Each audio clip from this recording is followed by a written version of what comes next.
And I think you guys all alluded to it, and we have to go to this: is the coaching the fault for all the legal issues? And one of the things that we talked about, and Will, I think that was so great that you guys talked about his Nick Saban speech.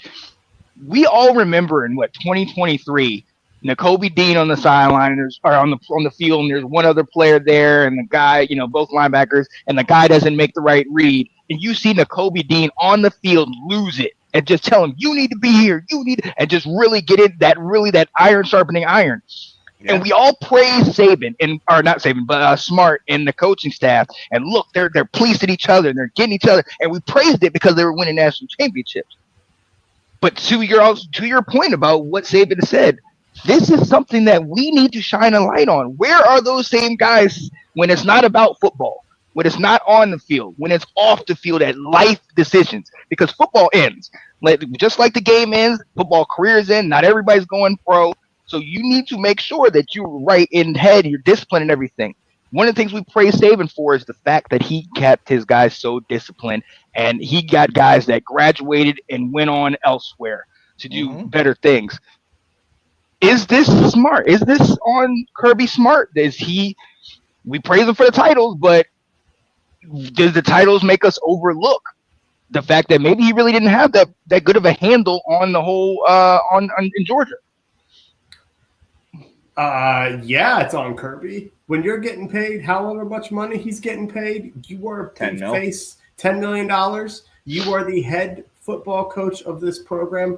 This and your staff, this is on you. You go and sit in living rooms and tell parents that you're going to take care of their kids, and then yet we have evidence here that you don't. You don't take care of it. So it absolutely is the responsibility of this coaching staff. But it also it doesn't stop there, because you darn well know this athletic director knows exactly what's happening, and they have done nothing about it. You darn well know this university president knows exactly what's going on at their university when these kids get arrested. That has to go to them. They get woken up in the middle of the night to let them know that we've had a student that gets arrested, and they're not doing anything about it. So collectively, there is a complete admission that this doesn't matter to them. And if it does matter, then they're not doing anything to address it. Mm-hmm. Oh, Colin, I saw your message a minute ago. I can't speak to whether Kirby is handcuffed, but I know a lot of his players are. I was waiting for that. Sorry. Too easy. Too easy. Yeah, I'll jump in on this. When Michigan was going through the whole Stallions, the cheating scandal, time after time after time, I saw a statement that's absolutely true. The head coach is responsible for the program. You're responsible to know what's going on throughout your program, whether you actually do or not. You're responsible. You're at fault for what happens. And when you know it's happening time after time after time, and it's inevitably going to happen again because you don't do anything about it, that is absolutely on you. Mm-hmm. I mean, how is this not? How is the University of Georgia not up in arms right now? Pulling Kirby into a press conference in front of everyone saying, "Tell us what's going on. How are you going to fix this?" Like, how is the media in Athens not going crazy? Because they can keep talking about double-digit win seasons and SEC championships and national championships, and they can push all the other stuff under the rug. And that's what I'm saying. Like this is where it's like they have to be accepting of this as a culture. Colin, Anthony, you tell us who's in Athens to hold these guys accountable, but many other places, like you would have the head football coach standing in front of a microphone saying, you need to take responsibility and tell us how you are going to fix this. And there's been too much going on that they are not addressing. Oh yeah. Mhm. Oh yeah. There's the kids will be kids, boys will be boys mentality there. Oh yeah, that's just kids being kids. Mm-hmm. Exactly. And look, at the They end had of the day, death. Like they had somebody die. I'm with you. They had two, and that was the start of the whole thing. And that started all of this. But Right. I mean, how many people have to before it matters to them? There's got to be a number somewhere. Right. well, and that's the thing. The question is, what number are you looking at? Because are you looking at how many people have to die or have these infractions, or is it how much money we consistently get in because we're in the SEC championship every year? We are one of the most talked about teams and all this stuff. And listen, I see Georgia guys in the comments. Appreciate you guys watching. We're not coming at you. We're not focusing this on Georgia because we can tell you a number of incidents and other teams that have been going. You talked about the Meyer legacy. We know Ohio State Trestman. Alex, you talked about things in Michigan. There have been places, Florida. There have been places all over this country that have had issues when they've had success. We've also seen the documentary, Swamp Kings, talking about Aaron Hernandez and all that stuff in Florida. So it happens. But this is where this question comes in.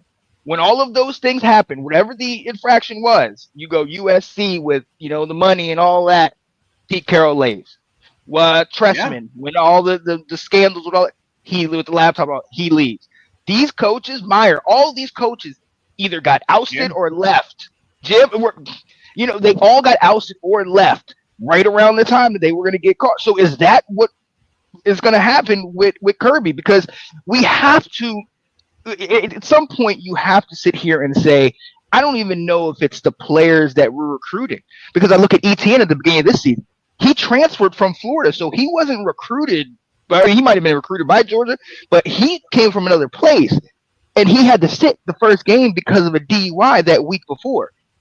I mean, that's saying people, as soon as they get into Georgia, into the whole community, there's something that said, hey, this is okay, or it's not being policed, or it's not being affected. At a certain point, we do have to go and put that spotlight on the head coach and said, yes, you brought 2 national championships to this team. Yes, you beat Alabama. Yes, you've done all this great stuff. And yes, you also lead the country in most legal infractions and most issues with your players. One of these things has to outweigh, and I know it's what have you done for me lately, and if you can win, we'll keep you in. But there's got to be a point where we say, no, we're not doing it. And to your point, it should have been the death.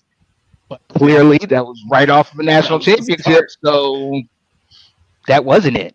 I'm baffled by this, guys. I really don't know what to say. Rah-rah as well. I mean, and here's the thing is, rah-rah was kicked off, but as we said before, there was more than just the driving incident there.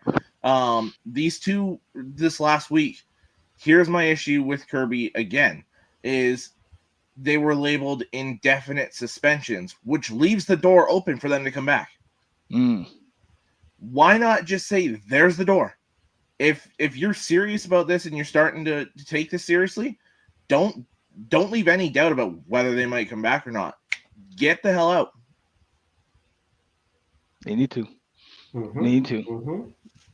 Because you're going to start to get to this point, and maybe you're already at it. As long as you're winning national championships, then you have carte blanche. You can do what you want when you want, and as long as you're bringing money. And I mean, has that always been that way? Galaxy Georgia players to catch lately are charges. Well, glad you said it. and look, it does shed the light on the fact that a lot of these guys have been speeding. And mind you, I think we made this point. I don't know if it was on camera. I know we did off camera. We're just talking about the speeding infractions. We're just talking about the car-related stuff. We're not talking about other things, which there have been some accusations of. So we're going to leave that alone.